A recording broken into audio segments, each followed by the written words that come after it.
So first I'll start with some myths. The first myth is that an elite degree guarantees a reasonable level of competence. There's a default hypothesis that a lot of people have that you're talking with your classmates and maybe you're thinking of working with them.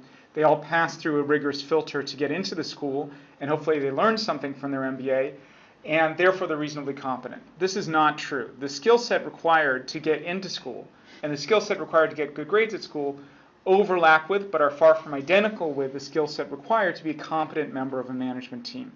Do your own due diligence. Every single person I've hired, whom I later fired, came from a top-tier school. And there's a reason for that, which is I had concerns when I was interviewing them. Those concerns were mistakenly alleviated by the fact that they had a good credential. And then the concerns proved to be true and I had to terminate them. So don't make that mistake. Second myth, a degree from a top school guarantees success. I remember joking with one of my friends when I was a second-year MBA that I was considering a startup, and I said, well, if it fails, we can always do MBA welfare, i.e. consulting. Because the assumption was we can always get a job in consulting. This is not true. When you graduate from good school, you have a shot at getting a degree, a job at one of the top-tier consulting firms. That opportunity evaporates within about 2 years, and then it's virtually impossible to get a job at one of the top-tier firms. And it's still possible, but of course difficult to get a job at one of the vast universe of second, third, and fourth-tier consulting firms. More generally, there's a tremendous bias in your studies at business school, which is you learn about the successes. In reality, most startups fail, and in fact, most successful established businesses return to the median, as popularized in the book Good to Great.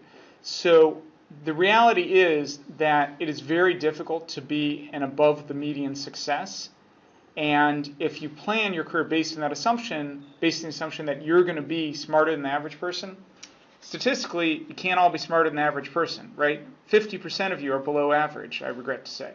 So you need to take that into account in thinking about risky and non-risky moves you take in your career.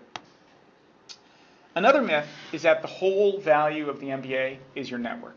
There's certainly truth to that, but networks are only valuable to the extent that they're actionable and that people have the right perception of you. So if you are known by a lot of people as the person who's really good at drinking a lot of beer and has a lot of fun with on weekends, well, that's good if that's your job, but for most of us, sadly, that is not our job.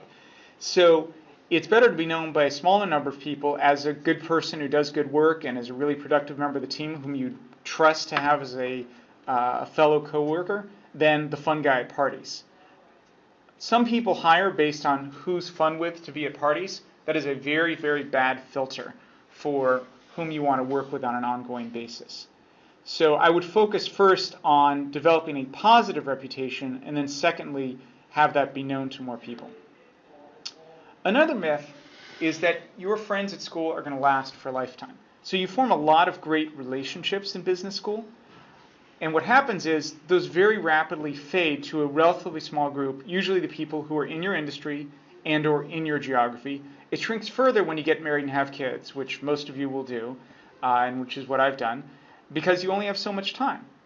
So those relationships remain actionable, and I have frequently been in the situation of reaching out to someone I haven't spoken with in literally a decade, saying, hey, I'm working on something that pertains to you, and people return my call, and we can work together because there's a latent relationship. But it's not an ongoing relationship because in school you're in a perfect environment to build a network, and post-school you're usually not. Another myth is that students are independent thinkers. When I was at Harvard, I remember one of the professors showing a great slide showing all the popular trends where the MBAs go and how they immediately blow up. So back in the mid-90s, the hot trend was the interactive superhighway, like DVDs, and a lot of MBAs went into that. That blew up.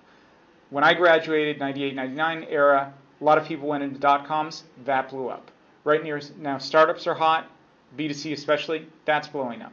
So you are going to be far better advantaged thinking what other people aren't doing. One of my classmates went to hedge funds, which was very unusual in 98. That was a really good career move to get into the hedge fund industry back then. Another myth is that you should start your company right after school because you're young and you have time and you can take the risk. And people think, well, Zuckerberg did it, and he's a college dropout. Michael Dell did it, he's a college dropout. Well, sadly, none of us here in this room are either of those people. Statistically, you're highly unlikely to be like those people. There is a lot of benefit to learning on someone else's dime, lowering your risk. You don't hear about the people who started a company and failed because they don't have case studies written about them. They don't get invited to speak on campus. In my entire tenure at Harvard Business School, I think I had about 4 or 5 case studies on real failures. But statistically, of course, there are far more of them. So I would discourage you from doing this excessively. Now, you might think this is very odd coming from a VC, right? VCs want more startups. This is not true. As a VC, I want to see more high-quality startups that are likely to be successful. What I don't want are a lot of poorly managed startups that are going to fail, that suck up talent from the well-managed startups that we endeavor to fund. I would much rather people get good training at a good company, perhaps one of our portfolio companies, and then start something, and hopefully you'll be successful. Another myth, particularly prevalent right now, is that joining a startup is great. Well, most startups fail. Even the people who are allegedly professional in selecting startups, which is the VCs, the VC industry, as you know, has over the past 10 years very mediocre to capital-destroying returns. So the reality is it's really, really hard to join a startup. And a VC has a diversified portfolio. You don't. So you should be just as selective in joining a VC as the VCs are. If you're considering a pre-funded startup, run it by your VC friends who tend to have pretty good filters despite the aggregate returns. Ask them what they think, because it's not going to benefit you to join a company that doesn't do well.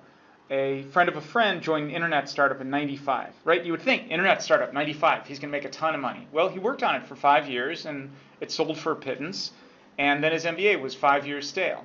So that was not a successful move, even though his timing was good, and his company selection was not good.